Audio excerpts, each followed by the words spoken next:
Hey everyone, तो आज 7 फरवरी है एंड 7 फरवरी के करंट अफेयर चलिए हम देखते हैं। देखिए, यूनिफॉर्म सिविल कोड की अगर हम बात करें तो प्रीलिम्स से रिलेटेड जो है इससे क्वेश्चंस आ सकते हैं। एंड रिसेंटली क्या हुआ है, यूनिफॉर्म सिविल कोड का जो ड्राफ्ट रिपोर्ट है उसको उत्तराखंड कैबिनेट ने अप्रूव किया है। अगर हम इसके बैकग्राउंड की बात करें तो it was tabled in the state assembly as a bill for enactment. तो यूनिफॉर्म सिविल कोड होता क्या है, इसमें क्या होता है, जेनेरिक सेट होता है गवर्निंग लॉज का हर एक सिटीजन के लिए without taking into consideration religion. मतलब एक ऐसा लॉ जिसको हर एक सिटीजन पे जो एप्लीकेबल होगा irrespective of their religion, his और हर रिलीजन। सो कॉन्स्टिट्यूशन में आर्टिकल 44 में कहा है स्टेट को कि आपको सिक्योर करना है इसके सिटीजन के लिए एक uniform civil code throughout India. Article 44 के हिसाब से स्टेट को एंडीवर करना है to secure for the citizens एक uniform civil code throughout the territory of India. Historical background देखे, सुप्रीम कोर्ट ने पहली बार पार्लियामेंट को डायरेक्ट किया था यूनिफॉर्म सिविल कोड को फ्रेम करने के लिए। मोहम्मद अहमद खान वर्सेस शाह बानो बेगम का जो केस था 1985 में, तो इस केस में क्या था, शाह बानो ने क्लेम किया था अपने हस्बैंड से मेंटेनेंस के लिए सेक्शन 125 के अंडर। ठीक है, section 125 of the code of criminal procedure, जब उसको ट्रिपल तलाक दे दिया जाता है। तो यहाँ पे क्या होता है, गवर्नमेंट जब करती है शाह बानो के केस का जो डिसीजन होता है ओवरटर्न करती है मुस्लिम विमेन का जो एक्ट है, इस एक्ट के तहत 1986 का जो होता है right to protection on divorce, ये क्या करता है, ये इस एक्ट के तहत कर्टेल करता है right of a Muslim women to maintenance under section 125 of the code of the criminal procedures. मतलब इसकी राइट को ही ख़त्म कर देता है मेंटेनेंस की। तो फिर क्यों ज़रूरत पड़ी यूनिफॉर्म सिविल कोड के लिए, इसलिए पड़ी क्योंकि हमें जेंडर जस्टिस चाहिए। कॉमनली ऑब्जर्व ये किया जाता है कि जो पर्सनल लॉज है सारे रिलीजन्स के, तो उसमें देखा जाता है कि विमेन के साथ वहाँ पे डिस्क्रिमिनेशन होता है। Men are usually granted upper preferential status in matters of succession and inheritance. आपने भी देखा होगा कि अगर सक्सेशन की बात करें, इनहेरिटेंस की बात करें, प्रॉपर्टीज की, तो उसमें जो प्रेफरेंशियल स्टेटस दिया जाता है वो मेन को दिया जाता है। मुस्लिम मेन को अलाउ किया जाता है मल्टीपल वाइफ्स वो रख सकते हैं, बट विमेन को फॉरबिडन किया गया है from having multiple husbands. Even after the 2005 का जो अमेंडमेंट होता है हिंदू सक्सेशन एक्ट में, women are still considered part of their husbands' families after marriage. So एक केस में हिंदू की जो विडो है, अगर वो अपनी हेयर के बिना मर जाती है, उसकी जो विल है या उसकी जो प्रॉपर्टी है ऑटोमेटिकली उसके हस्बैंड की फैमिली को जाएगी। मेन को हम नेचुरल गार्जियंस की तरह ट्रीट करते हैं एंड जो उनको ज़्यादा प्रेफरेंस दी जाती है under the Hindu minority and guardianship act. Uniform civil code क्या करेगा, एस्टेब्लिश करेगा जेंडर जस्टिस को। इसमें क्या होगा कि यहाँ पे जो जेंडर बेस्ड जो डिस्क्रिमिनेशन है वो नहीं होगा, और यहाँ पे क्या होगा, जस्टिस मिलेगा मेन एंड विमेन दोनों को irrespective of their religion. National unity को प्रमोट करेगा। जब एक यूनिफाइड पर्सनल लॉ होगा इर्रेस्पेक्टिव ऑफ जेंडर, कुछ भी आपका जेंडर है, कुछ भी आपका कास्ट है, क्रीड है, कुछ भी है, बट आपके लिए कानून सब बराबर होगा, तो इससे क्या होगा, नेशनल यूनिटी सॉलिडेरिटी को बूस्ट मिलेगा। सिंप्लीफिकेशन होगा यहाँ पे लॉज का, तो ये भी जो भी बहुत सारे ओवरलैपिंग लॉज है वो सारे एलिमिनेट हो जाएंगे। डिफरेंट यहाँ पे जो पर्सनल लॉज है, चाहे कोडिफाइड है क्या चाहे अनकोडिफाइड है, जो इंडिया में प्रैक्टिस हो रही हैं, जैसे हिंदू पर्सनल लॉ की बात करें तो जो हिंदू पर्सनल लॉ है इज कोडिफाइड इन 4 बिल्स। जैसे एक होता है Hindu marriage act, Hindu succession act, Hindu minority and guardianship act and Hindu adoptions and maintenance act.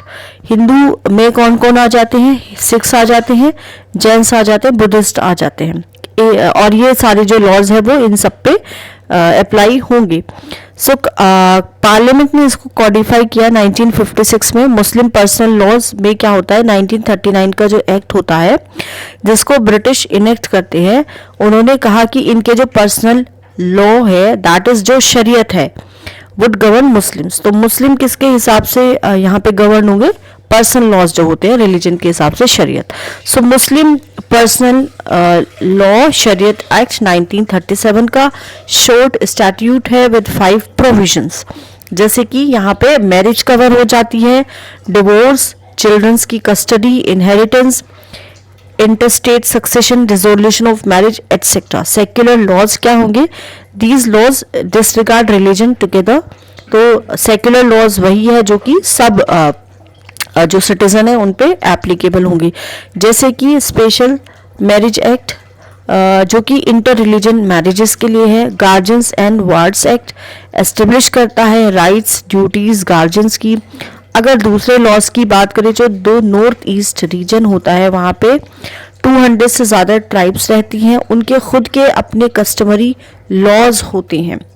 Apart from it different personal laws होते हैं जो गवर्न करते क्रिश्चियंस को, ज्यूज को। तो यूसीसी जो है सिंप्लीफाई करेगा इन लॉज को एक स्टैंडर्ड में। अब जैसे कि you can also read debate over uniform civil code. Source कहाँ से ली गई है, टाइम्स ऑफ इंडिया से। प्रीवियस ईयर क्वेश्चंस भी यहाँ पे पूछे गए हैं, जैसे कि in essence what does due process of law mean. 2023 में ये प्रीलिम्स में क्वेश्चन आया है। Principle of natural justice and procedure established by law, fair application of law, equality before law. So you have to tell the answer in the comment section. Question number 2 आया है, in India which one of the following constitutional amendment were widely believed to be enacted to overcome the judicial interpretation of fundamental rights? First Amendment, 42nd Amendment, 44th Amendment, 86th Amendment. Inclusive education for disabled at secondary stage scheme syllabus. Prelims क्या आता है, government scheme. Context देखते हैं। Recently Karnataka की जो government है उसने 5 officers को सस्पेंड किया है। 4D relaxation of duty in the implementation of the inclusive education for disabled at secondary stage scheme. तो क्यों ऑफिसर्स को यहाँ पे सस्पेंड किया गया है, चलिए पूरा देखते हैं, बैकग्राउंड इसका देखते हैं। FIR रजिस्टर्ड होती है 56 जो ऑफिशियल्स होते हैं डिपार्टमेंट के एंड 22 जो NGOs है। Inclusive education for disabled at secondary stage scheme क्या है, कब लॉन्च हुई है, मिनिस्ट्री ऑफ एजुकेशन ने इसको लॉन्च किया है। ऑब्जेक्टिव क्या है कि जितने भी स्टूडेंट्स हैं डिसेबिलिटीज के साथ उनको हमें इनेबल करना है कि वो परस्यू करे further 4 years of secondary schooling after completing 8 years of elementary schooling in an inclusive and enabling environment। मतलब जब वो बच्चे 8 साल की जो एजुकेशन कंप्लीट कर लेते हैं एलिमेंट्री, फर्दर वो 4 साल की और करे ताकि और उनको ऐसा एनवायरनमेंट मिले जो कि इंक्लूसिव है, इनेबलिंग एनवायरनमेंट है। हिस्टोरिकल बैकग्राउंड देखते हैं। स्कीम जो है inclusive education for disable at secondary stage replace करती है earlier scheme of integrated education for disabled children. और ये क्या करती है, inclusive education of disabled children जो होते हैं, inclusive education of disabled children in classes 9 to 12 इनको असिस्टेंट प्रोवाइड करती है। स्कीम क्या है, इट इज सबस्यूम्ड अंडर राष्ट्रीय माध्यमिक शिक्षा अभियान from 2013। Status union territories also in the process of subsuming under RMSA as RMSA subsumed scheme। Salient features की बात करें, स्कीम कवर करती है सारे बच्चों को जो कि स्टडी कर रहे हैं सेकेंडरी स्टेज में, गवर्नमेंट में हो, लोकल बॉडी में हो, गवर्नमेंट एडेड स्कूल में हो, with 1 or more disabilities as defined under the Persons with Disabilities Act 1995 and the National Trust Act 1999 in class 9 to 12, namely blindness, low vision, leprosy, cured, hearing impairment हो, locomotory disabilities हो, mental retardation हो, mental illness हो, autism हो, cerebral palsy हो, and may eventually cover speech impairment learning disability etcetera. Girls with disabilities यहाँ पर special focus receive करेंगी ताकि जो सेकेंडरी स्कूल है वहाँ पे उनको एक्सेस मिल सके, एज वेल एज जो इंफॉर्मेशन है, गाइडेंस है, वो उनको मिल सके अपने पोटेंशियल को डेवलप करने के लिए। Setting up of model inclusive schools, हर एक जो स्टेट है वहाँ पे मॉडल इंक्लूसिव स्कूल्स का सेटअप हो। सो ये भी जो है एनविसेज है स्कीम में। कंपोनेंट्स की बात करें, जैसे स्टूडेंट्स ओरिएंटेड कंपोनेंट, जैसे कि medical and educational assessment, books, stationery, uniform, transport allowance, reader allowance, stipend for girls, support services, assistive devices, boarding the lodging facility, therapeutic services, teaching, learning materials, ये सब इनको provide किया जाएगा। दूसरे components की बात करें, जैसे कि स्पेशल एजुकेशन टीचर्स का यहाँ पे अपॉइंटमेंट होगा, जनरल टीचर्स के लिए अलावेंसेस मिलेगी ताकि जो इस तरह के जो बच्चे हैं उनको वो टीचर पढ़ा सके, उनको ट्रेनिंग दी जाएगी टीचर्स को, एंड ओरिएंटेशन होगा स्कूल एडमिनिस्ट्रेशन का, एस्टेब्लिशमेंट होगा रिसोर्स रूम का, प्रोवाइड करेंगे एक एनवायरनमेंट जो कि बैरियर फ्री हो। कौन सी एजेंसी इसको इम्प्लीमेंट करेगी? स्कूल एजुकेशन डिपार्टमेंट जो होता है स्टेट गवर्नमेंट का, यूनियन टेरिटरी का, एडमिनिस्ट्रेटर्स ये इम्प्लीमेंटिंग एजेंसीज होंगे। एनजीओज को इन्वॉल्व किया जा सकता है जिन एनजीओज का एक्सपीरियंस हो एजुकेशन की फील्ड में। किसको? डिसेबल्ड जो बेसिकली बच्चे होते हैं उनको जो एनजीओज एजुकेशन प्रोवाइड करे तो उनकी हेल्प ली जाएगी इस स्कीम की इम्प्लीमेंटेशन के लिए। फाइनेंशियल असिस्टेंस दी जाएगी, सेंट्रल असिस्टेंस दी जाएगी सारे आइटम्स को जो इस स्कीम में कवर्ड है 100% बेसिस पे। स्टेट गवर्नमेंट प्रोविजंस देगी स्कॉलरशिप्स को, जैसे कि 600 देगी पर disabled child per annum. So you can read, जैसे कि स्वनिधि से समृद्धि प्रोग्राम, इसकी सोर्स है हिंदू से। प्रीवियस ईयर्स क्वेश्चंस देखते हैं जो पूछे गए हैं। कंसीडर करो following statement in the context of the interventions being undertaken under the anaemia मुक्त भारत स्ट्रेटेजी 2023। तो ये क्या प्रोवाइड करती है? Prophylactic calcium supplement for pre school children, adolescent and pregnant women. Run करती campaign for delayed cord clamping at the time of child birth. Provides करती है periodic deworming to children and adolescent. Address करती है non nutrition causes of anaemia, endemic pockets with a special focus on malaria, hemoglobinopathies and fluorosis. How many of the statement given above are correct? Answer बताइए। Consider the following statement in relation to Janani Suraksha Yojana. Safe motherhood intervention है state health department का। Objective रहेगा reduce करना maternal and neonatal mortality among poor pregnant women. Promotes करती है institutional delivery among poor pregnant women. Objective रहेगा जैसे कि provide करना पब्लिक हेल्थ फैसिलिटीज को सिक इन्फेंट्स को up to 1 year of age. So how many of the statement given are correct? You have to tell the answer. National Terrorism Data Fusion and Analysis Center syllabus, prelims governance, context क्या है? Recently क्या हुआ है? National investigation agency ने develop किया है national terrorism data fusion and analysis centre. इसने क्या किया है? गवर्नमेंट ने कलेक्ट किया है, कंपाइल किया है जो भी इंफॉर्मेशन है टेररिस्ट पे एंड उनके एसोसिएट्स पे, बहुत सारी सोर्सेज से बेसिकली। तो national terrorism data and analysis centre क्या होता है? जनवरी 2024 को इसका इनॉग्रेशन होता है। So national terrorism data fusion and analysis centre collect करेगा डेटा बहुत सारी सोर्सेज से, जैसे कि NIAs, national automated fingerprint identification system, national integrated database on arrested narco offenders, जो कि नारकोटिक्स ऑफेंडर्स को कंपाइल करेगा, उनकी सोर्स ऑफ फंडिंग को कंपाइल करेगा, available pictures and info crypt from the internet. Various databases allow करेंगे Indian intelligence को जो सब्जेक्ट्स की जो हिस्ट्रीज है, फिंगरप्रिंट्स है, वीडियोस है, पिक्चर्स है, social media profiles and information on affiliated terror groups, उस पर एक्सेस के लिए।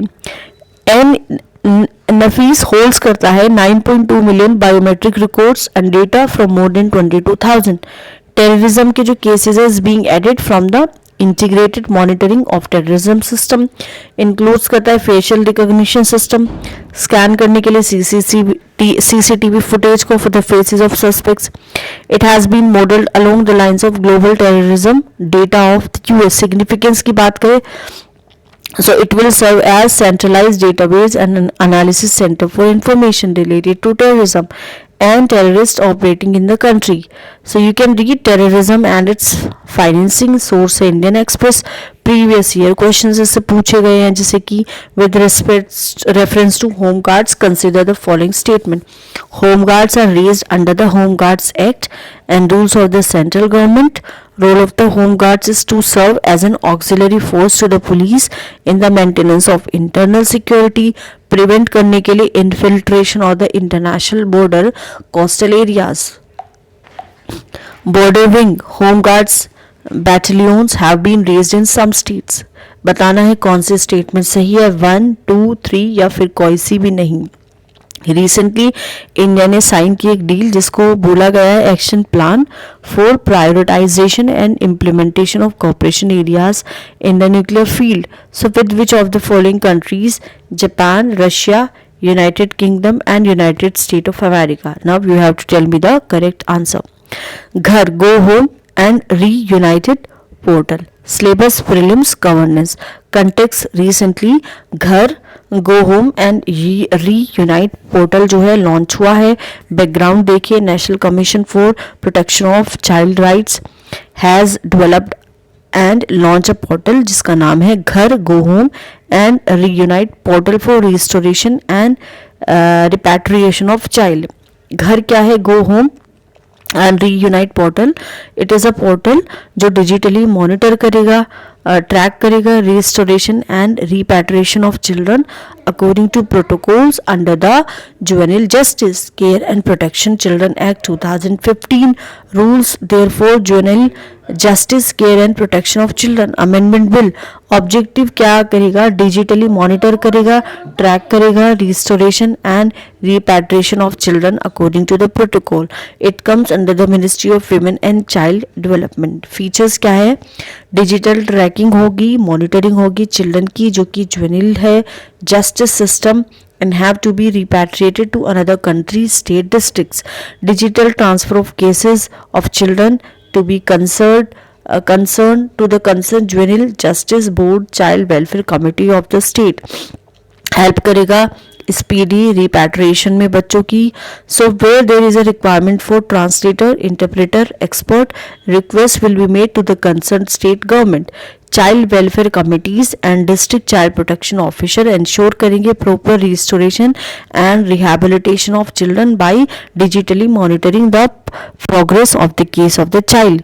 चेकलिस्ट फॉर्मेट प्रोवाइड किया जाएगा फॉर्म की फॉर्म में, ताकि जो बच्चे हैं जो रिपैट्रिएट करने के लिए हार्ड है या चिल्ड्रन जो कंपनसेशन जिनको नहीं मिल रही है या फिर जिनको मॉनेटरी बेनिफिट्स नहीं मिल रहे उनको आइडेंटिफाई कर सके. So list of government implemented scheme provide होगी so that at the time of restoration child welfare committee link कर सके चाइल्ड को with the scheme to strengthen the family and ensure that child remain with his or her family.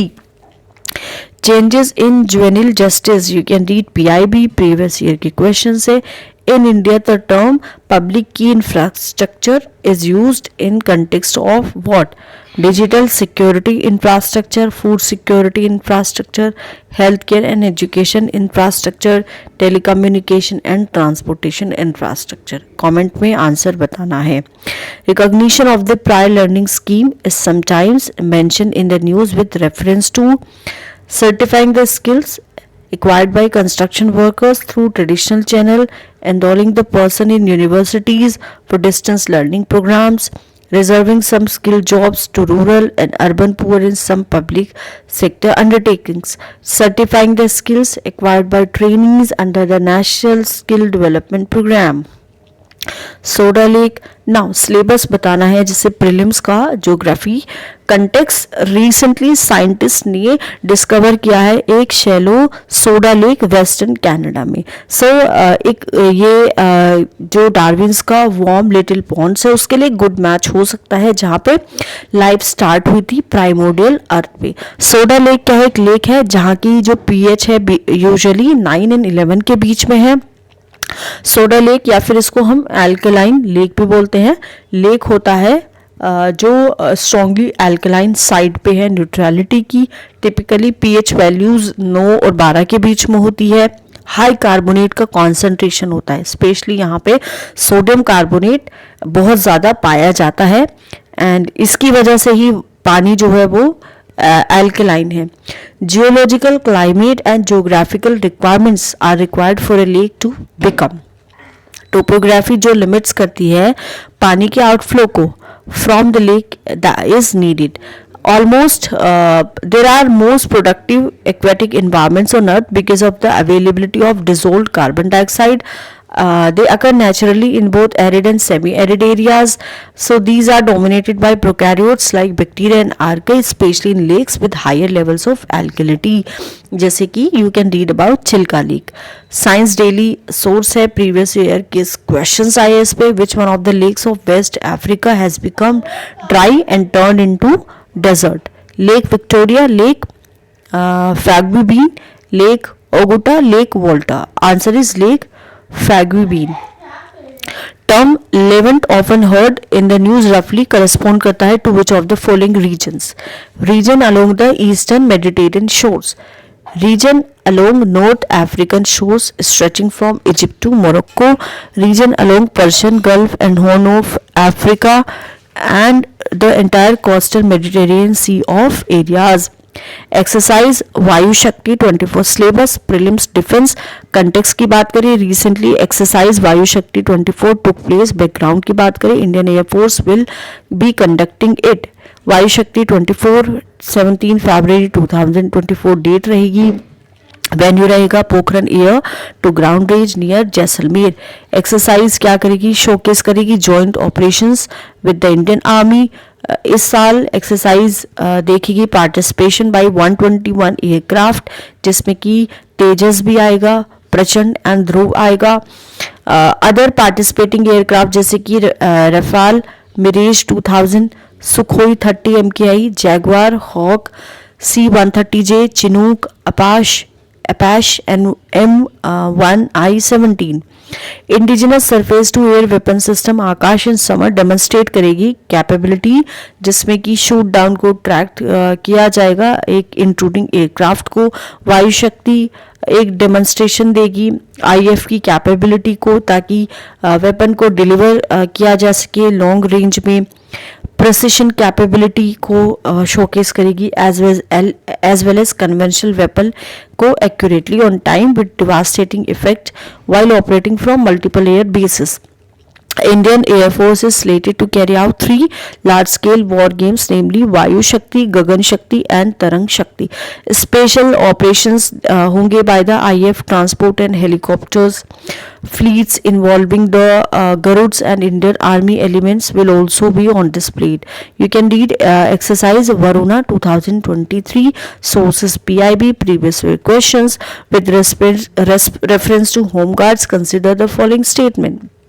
Home Guards are raised under the Home Guards Act and rules of the central government. Role of the Home Guard is to serve as an auxiliary force to the police in the maintenance of internal security to prevent infiltration on the international border, coastal areas. Border wing Home Guards battalion have been raised in some state. So how many of the above statements are correct? Only 2 statements are correct. Recently India ने sign किया है एक deal जिसको कहा गया है action plan for prioritisation and implementation of cooperation areas in the nuclear field with which of the following countries? किसके साथ साइन किया है? जापान के, रशिया के, यूके के या यूएसए के? So answer is Russia. Now कुछ प्रैक्टिस क्वेश्चन है, daily practice MCQ. Consider the following pairs. Exercise countries. समुद्र शक्ति India and Indonesia, Garuda exercise, India and France, Surya Kiran, India and Nepal. How many of the above pairs are correctly matched? Only one, only two, all three, none. Consider the following statement. Statement 1, Ghar, Go Home and Reunited portal have been launched by National Commission for Protection of Child Rights. Statement 2, help करेगा speedy repatriation को children का. इसमें से कौन C correct है? Statement 1, statement 2 correct है, but statement 2 जो है वो करेक्ट एक्सप्लेनेशन है स्टेटमेंट 1 के लिए. स्टेटमेंट 1, 2 दोनों करेक्ट है, लेकिन स्टेटमेंट 2 करेक्ट एक्सप्लेनेशन नहीं है स्टेटमेंट 1 के लिए. Statement 1 is correct but statement 2 is incorrect. Statement 1 incorrect है, statement 2 correct है. With reference to Soda Lake, consider the following statement. These are most productive aquatic environment on earth because of the availability of dissolved carbon dioxide. अकर करती है arid semi-arid areas में. These are dominated by prokaryotes like bacteria, archaea, especially in lakes with higher level of alkalinity. कितनी statement correct है? 2, 1, 2, 3, 2 and 3 and 1 only. So comment the answer to the above question in the comment section below. So this was this. Okay, so you have to tell the correct answer, and that's for today. And thank you so much.